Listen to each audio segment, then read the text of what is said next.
you'd think I'm dancing because Ada hit $1, but you're wrong. I'm actually listening to this really cool tune that we have on the background, courtesy of Smugly, who's a longtime member of the Dead Pixels community and also the sound designer for Pixel Wars. Shout out to him. I'll leave his socials in the description if you guys want to send him a potato or something.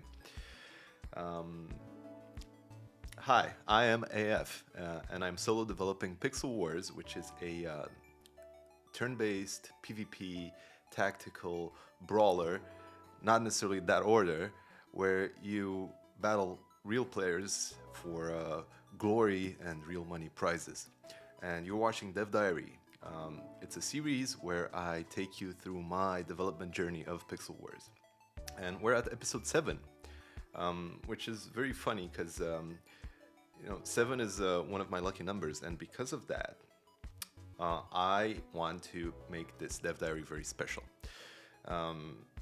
We are going to be talking about our first hero, our first in-game hero. So we're going to be doing this is our first Pixel hero reveal, which I'm very excited about, and I'm really looking forward to share it with you guys. The next thing we're going to be talking about, and we usually talk about these things during Dev Diaries, is what we do is we do a game shout-out, where I pick a game that I enjoyed playing. By the way, I only recommend games that I've actually played. So I pick a game where I enjoy playing, and we go over it and we look at it, and I recommend it to you guys because I loved it. And then the final and probably the juiciest part of this Dev Diary is the secret giveaway that we do at the end of every episode. And I'm very excited to share this giveaway with you guys because it's like very close to home. Okay, cool. So before we get into it, I would like to take this opportunity and invite you guys to visit pixels.af, which is my personal platform and a one-stop shop for everything that I do regarding blockchain development and game development. So feel free, go here. You can find my socials. You can find everything related to me, and these Dev Diaries and the Pixel Wars development and everything related to the Dead Pixels ecosystem as well in one single place.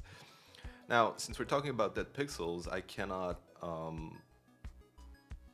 go on without saying that we're actually last week we launched subhandles. Now, for those of you who don't know, subhandles are basically a NFT that sits in your wallet and is unique to the name that you chose to name it to.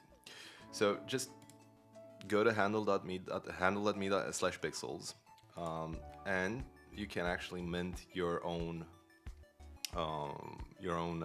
Pixels, official Pixels subhandle. So for example, AF at Pixels, which is already taken, unfortunately, fortunately for me, but you can actually put in whatever you want at Pixels, and then once this is, let's try one that hasn't been minted. And then once this has been minted, it will sit in your wallet forever, and it's basically a unique identifier to that specific address. It's very cool. Like a lot of Pixel fam have done it, and I do thank you guys for getting your sub handle. It's only 10 ADA, and you're helping out the project, and you're getting a cool sub handle, cool official sub handle. And we're going to be doing more stuff with ADA handle soon enough. So stay tuned. All right, that concludes the intro part of this clip. And what I want to show you guys now is this new little platform that I set up in the meantime with regards to everything Pixel Wars. So it's basically a wiki, a Pixel Wars wiki, where all of the information, all of the up-to-date information regarding Pixel Wars will be presented and updated. So I said we were going to talk about our first Pixel hero. We're going to do our first Pixel hero reveal. But before that, I just want to say that all of the info that you already have by now, so for example, last episode, last Dev Diary episode, we spoke about the MAD resource, and we introduced the MAD, this unique resource that depletes and regenerates based on moving, attacking, or damaging. All the info is here. Some things have changed, by the way, so take it with a grain of salt. It is an ongoing project, and everything here is subject to change. But what's not subject to change and what I am 100% on is the core mechanics, as well as we're gonna look over our hero here. We're gonna see their abilities and so on, and these will not change. But what will change is like minor stuff, like numbers. Like I don't know, instead of 5, we're gonna do 10, or instead of 12, we're gonna do 11, or something like that. And it has to do with a lot of fine-tuning, especially at the stage that we're on with the game development. So with no further ado, I would like to introduce to you our first pixel hero, and his name is Maximus, and you're probably already familiar with him because some of you guys already own this in-game playable character from the Ding Royale program. And if you don't know what Ding Royale is, I suggest you guys go to the getding.gg platform and figure it out by yourselves. Now we're going to be talking about Maximus. So Maximus, he is a very tanky character. He's a very prolific damage dealer as well, when obviously built that way. But basically what he does is he specializes in close range combat. He's tanky, he absorbs damage, and he can also deal a lot of damage. And let's have a look at his abilities. Oh, actually, let's have a look at his starting stats, because I know that stats, I'm kind of anti-stats, but there are a few of these that we actually need to put into the game, because it allows for more strategic depth and more nuancing in terms of character creation. So evasion, accuracy, and critical hit. Now, evasion and accuracy are basically opposed to each other, right? So you get evasion is how much chance you have to dodge an attack. Accuracy is represents the number of chances that you get to actually hit. Critical hit, obviously, classic video game mechanic, where you actually get to hit two times your damage when you on a successful hit. So Maximus here has 10% chance to actually do a critical hit. Oh, and Mad, obviously, which is the resource we've already spoken about. Starting with 100 points, and all of the characters will be starting with 100 points moving forward when they spawn. Cool. In terms of movement, you gotta think about the fact that Pixel Wars gameplay unfolds on a grid-based arena. The Void is going to be a grid-based arena. So what you can do is actually imagine like a chessboard, but much more complex than that. But basically, so that you can get, you can wrap your mind around it, it's basically a chessboard, just imagine like that. Now, all of the characters will be having a movement pattern. And if you've seen my clips in the past, you've actually seen this, that you can actually move with the character on a specific pattern on the tiles. So Maximus here is going to have like, I think 2 tiles, yes, 2 tiles radius in a sort of circle formation, right? And this is kind of a visual representation that I went with, and I will be going with all across the board here. So Maximus is in the center, and his movement range is represented by X's here. Okay, let's get into the meaty part of Maximus, and let's talk about his abilities. And one important thing to keep in mind is that offensive abilities can only be equipped one at a time. And then we only have like 2 slots for the abilities that we can equip. So we can equip an offensive ability, and then we can equip a either defensive or more strategic abilities as well. And this kind of helps us balance out gameplay with Maximus and all of the other characters. Now, Gladius of Valor is our first ability, which is visually represented by classic sword. And by the way, this is level 1. Each ability has 4 levels, and the visuals will obviously upgrade as we progress through each ability's levels. So Maximus has a sword, and it's called Gladius. Actually, it's called Gladius of Valor, as per ancient Roman gladiator weapon nomenclature. And basically what he does with this sword is he can administer a very powerful attack. His range, however, being a melee ability, is reduced to 1 tile. So similar to how we looked at the movement of Maximus, you'll see that the movement range is represented similarly to that. And if you look closely, you'll see that Maximus being in the center here. When we equip and want to attack a tile around us, we can only do cross formation. Right, so we can do one range on cross formation. Let's talk a little bit about the levels of this ability. So it's a classic damage dealer ability, so nothing special about it, right? Level 1. Each time we do a hit means a successful hit, not a miss. We regenerate 10 mad points, and each time we hit an opponent successfully, the opponent loses 20 mad. Cooldown is 2 turns for this. And then if you go on through, level 2, level 3, level 4, up to level 4, the ability actually becomes very powerful. It's basically the cooldown is reduced to 0 turns, which means that it makes for kind of an interesting dynamic where you can actually spam it constantly in a single turn. So you don't have to wait to use it again. But on the downside of this, you actually get hit yourself. So you get a penalty for a 5 mad per successful hit.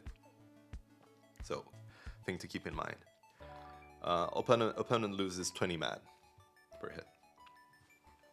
Now, let's look at our next ability, which is the Shield Wall. And this is a defensive ability. Visual representation of shield, obviously. This is the level 1 version. Other levels will be much more appetizingly looking. And let's have a look at the pattern. So basically, when you're on the board and Maximus gets attacked from either of these directions, he has the chance, if he had activated the ability before, he has the chance to absorb a number of mad resource drain or damage. Let's just call it damage when hit, and also get a bit of get slightly buffed when this ability is active. And let's get cooldown 2 turns, duration until hit. Now what this means is basically whenever we activate this ability, we sort of create a buff on our character, which stays on our character for until our character is successfully hit. And then once our character is successfully hit, we can decide, the game decides if we actually do a counter, right, with the 10% chance to do a counter attack and absorb the damage. And we can actually stack this 3 times, which is very interesting. It'll make for a fun way to play Maximus. Now, every time Maximus casts this ability, he will lose 2 mad for this particular level, but he will gain it. He will have the 10% chance to gain that mad back if he does a successful counter. Obviously, the opponent is also going to be incurring some mad resource drain if Maximus manages to counter his attacks. Basically, just smash the shield into the character. The other levels, basically, what they do is sort of iterate on level 1 and add extra effects and so on. And level 4 is sort of kind of my favorite, because basically what it does is not only do we absorb 10 damage, but we also successful counters deal 50% more damage, and we're immune to status effects. So this can become very, very powerful late game. Moving on to our third ability for Maximus, the Firebrand Javelin. The Firebrand Javelin is a very interesting thing because, this is our second offensive ability, but it sort of turns Maximus into a ranged character. What he does is basically he has this spear, and he can throw it to up to 2 tiles initially. And once thrown, if it successfully hits an opponent, then it causes damage over time to that opponent. So let's have a closer look at how this works. So basically, if you look here, you'll see that Maximus is on the center, and we can actually only hit here around this, so not adjacent tiles, but one over. Let's have a look at the effect. The effect deals direct damage and applies burn dot. Okay, dot. So for those of you who don't know, dot means damage over time, and it basically ensures that the opponent, if hit, will incur damage over time without having to be hit again. And here our dot lasts for 2 turns. And the cooldown is 3 turns for level 1. So basically what happens is every time Maximus has a successfully hits his opponent with the javelin, he regenerates 5 mad, and the opponent gets 5 mad damage to his mad meter, and also on hit. And also for the subsequent 2 turns, for the following 2 turns, he will get -3 mad per tick because he will be having a burning effect. And by the way, this does not stack. So dots do not stack. So if you refresh the dot even before this expires, it will not stack. So it's still going to be -3 mad damage.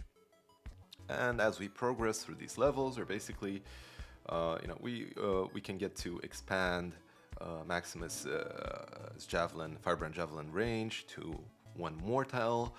This basically allows us to get those tricky characters that are actually trying to kite us.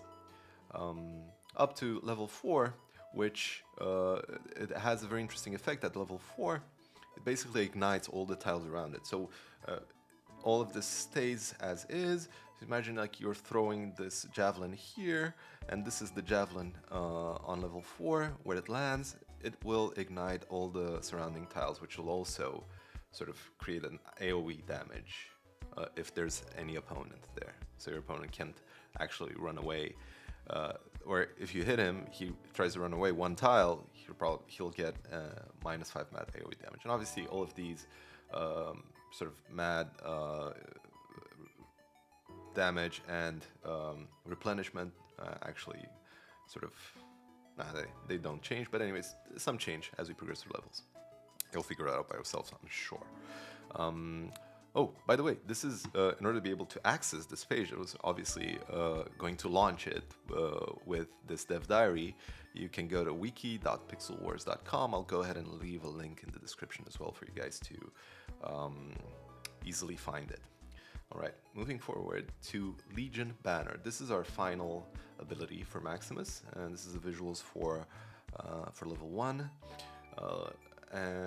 This is like this is going to be a recurring sort of symbol in Pixel Wars, by the way. Now, what this does is basically he has like a Legion banner. This is not an offensive ability, but it's more like a tactical, like an area control ability.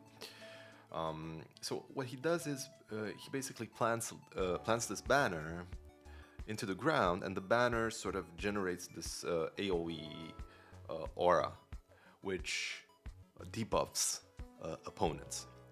Now, in terms of synergy, this, I think you could equip this in conjunction with either the javelin for like a area of control ranged sort of spec, or you can equip it in conjunction with the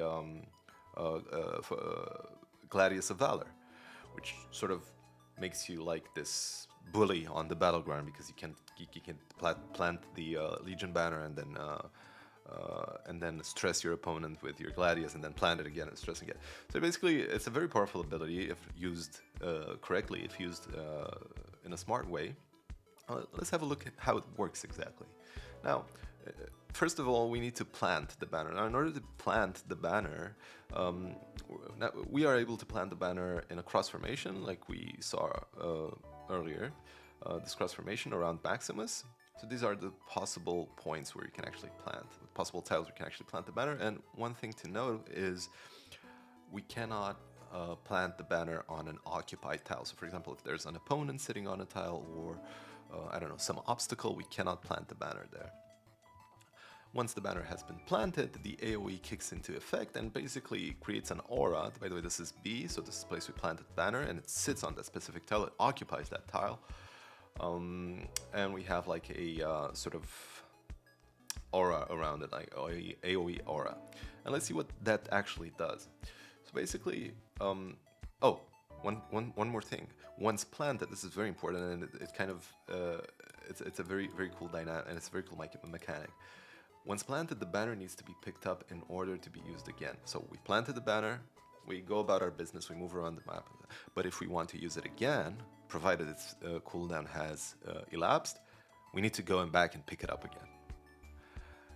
Because it's such a powerful ability, and this aura is super powerful and super strategic. If you use it strategically, you can actually turn the tide of battle against even more powerful characters.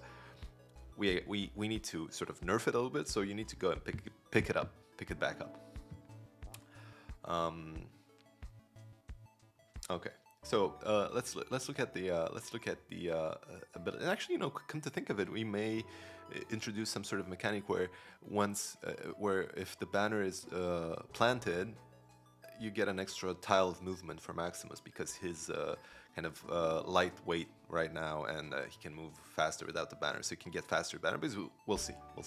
When we do gameplay testing, we'll see if this is necessary or not. Okay, back to the banner ability, the Legion banner ability.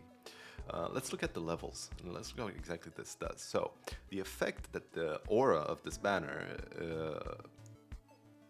the effect that the aura of this banner has on anybody, on opponents who are sitting in the aura, or on Maximus themselves, are as follows. Enemies' movement are reduced by -1 tile. Oh, and by the way, we cannot go lower than 1 tile. So, for example, we cannot have an enemy whose movement reduction is reduced to 0, because that would be a bit OP. So yeah, -1 tile movement reduction. Maximus gains a +10% evade bonus within the aura. So we buff up Maximus and we debuff the enemy. Cooldown 5 turns after planting and 5 turns after pickup. Right, so we plant the banner, we need to wait 5 turns before we can actually use it again. Duration, not available. It's gonna sit there for whatever duration, for the entire duration of the game. And for us, for Maximus, it costs 10 mad points for each time we plant the banner. So be mindful of this, because you risk depleting your mad resources altogether. And like as with the previous abilities, once we progress through their levels and the ability gets upgraded, it gets more powerful and more powerful, up to a point where if you're sitting in the banner area AoE as Maximus, you get immunity to status effects, you get you further reduce the enemy movement by 1 tile, so -2 tiles, with the minimum 1 tile hero range preserved, and you get all sorts of buffs and stuff like that. I'm pretty sure you guys can figure it out by yourselves. Okay, so this concludes like the 4 abilities that Maximus has. Now, there's one more ability that all of the Pixel heroes will have, which is kind of their ultimate sort of ability, and it's called Mad Mode, and we spoke about Mad Mode in the last Dev Diary. Now, long story short, what Mad Mode does is sort of trigger a ultra angry version of Maximus in this case. And in order to be able to activate Mad Mode, by the way, Maximus Mad Mode is called Juggernaut's Wrath, which is a very cool name. I like it. Basically, what he does is he becomes an unstoppable offensive force locked into a forward-only assault. We get benefits, but we also get either debuffs or downsides to this Juggernaut's Wrath Mad Mode. And let's see how it works. First of all, let's see how we can actually activate it. So in order to activate Mad Mode, we need at least 50 Mad on Maximus in order to be able to do this. But we also need to have completed the map objective. And this, by the way, applies globally to both players. We need to have completed the map objective in order to be able to activate Mad Mode. For the Void, for example, the map objective is to bring the juicer online. So turning up all the switches on the map and bringing the juicer online completes our objective and allows us to activate Mad Mode, provided we have at least 50 Mad available in our resources. Now, once activated, the 50 Mad will be frozen for the duration of Mad Mode, which is 3 turns. And the frozen points will then be subsequently unlocked after Mad Mode ends. Now, what this mechanic does is basically not allow us to be KO'd if we're in mad mode. So for 3 turns, even if we get like all of the damage, all of the possible damage in the world dealt to us, provided we are not on an unstable terrain or any terrain that might cause us a KO by, I don't know, falling through the map or stuff like that, we are basically invulnerable. We cannot be KO'd, which is very, very powerful. By the way, both players on the map will be able to go mad if they want to. So let's have a look at other effects that mad mode has on Maximus. As I said earlier, he can only move forward, which means that now our movement pattern changes to this. It's like a cross formation that we can only move in a single direction. We cannot move, you know, diagonally or stuff like that as we could move earlier originally, which sort of creates some predictability, gives some predictability to Maximus when he's in mad mode. Now, another thing to keep in mind is that during mad mode, you know, abilities remain unchanged unless otherwise specified. And here, you know, our abilities are going to be changed, but all of the benefits or the debuffs or buffs or stuff that they give you will remain the same unless otherwise specified. So let's have a look for Gladius of Valor, for example. We get a 25% damage boost. We get our cooldown reduced to 0 turns, allowing it to be spammed, but the chance to hit is lowered to 50%. And the miss penalty is basically we basically become staggered once we miss. So imagine like Maximus hacks away. His chance to hit is lowered to 50%, so he has 50% chance to hit his opponent, but he deals increased damage. He hacks away, and one time he misses. Well, if he misses, then we cannot spam attack that current turn. It's basically the turn is done for us. Shield Wall, successful counter for Shield Wall knocks back the attacker by 2 tiles, which is very interesting if you use it in conjunction with either the Firebrand Javelin or the Legion Banner, because you can actually push your opponent across the map. Firebrand Javelin gains a shockwave effect, so we basically add a stun here. Cooldown reduced by 1 turn, and chance to hit lowered to 50%. We are mad and we cannot see straight. Legion Banner effect transforms into a portable aura that follows Maximus. Aura radius is 1 tile. Previously planted banners will have to be picked up in order to activate the ability.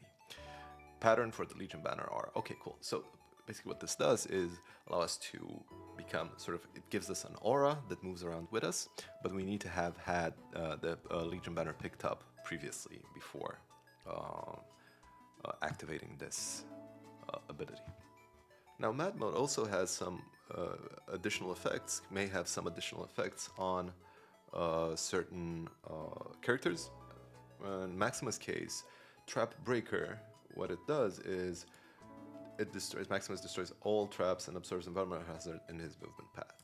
Okay, so when we move with Maximus, we basically become immune to traps and other such environmental hazards during Mad Mode, because we are an unstoppable juggernaut.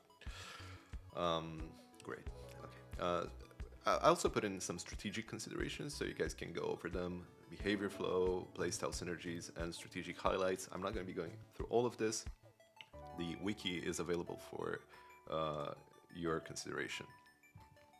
Okay, I hope you guys liked Maximus. I'm pretty sure I've spent a lot of time in building this character. It's actually the first character that I'm building for PXLWARS, so it is a learning curve for me as well, but I do hope you guys like the playstyle and the synergies that the other abilities have with him, and I'm very much looking forward to revealing the next character, which I already know who's gonna be, but you guys don't, so stay tuned and you'll see that we're gonna dive deeper, much deeper into synergies and all of that stuff, kind of dynamics. But enough about this. Let's move to our next section of the Dev Diary, which is a game shoutout. And for this Dev Diary, I would like to shout out Hollow Knight, which is one of my favorite video games. It's an indie game, obviously. Indie game, and it's like a platformer / Metroidvania style game. And let's have a look at the trailer. You guys get a better idea of what this does.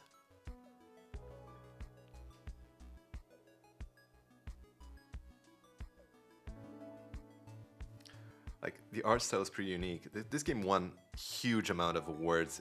It's like one of the de facto Metroidvania / platformer games of the last decade, and it's great. Built by a small team, crowdfunded, so successful. And they've actually, I think they're gonna be launching their sequel pretty soon, if they haven't already. Anyways, this game is great. I've played it a couple of times actually. It's huge. There's huge lore. World building is insane, and it's not actually that easy to play. It's kind of difficult sometimes. So yeah, I do recommend this game. I do recommend you guys play this game. It's pretty casual. It's not gonna require a lot of energy from your end, and you can play it at your leisure. And I'm gonna take this moment to segue into our next section of the Dev Diary, which is the giveaway. Which dun, dun, dun, dun. Obviously, the giveaway prize is gonna be a copy of Hollow Knight. I've actually recently started giving out games as giveaway prizes on Dev Diaries, and I love doing this. I love giving away games. So a lucky member of our Discord, who's also verified in the DEADPXL's Discord, and you can go in the links down below and join, will be winning a copy of Hollow Knight, and I will announce the winner next weekend. That's about it, guys. Thank you for joining me. Thank you for taking the time out of your busy day to watch this Dev Diary. And I do hope you've enjoyed Maximus and his abilities. And this is going to be the first of many reveals. And catch you on the flip side. Cheers.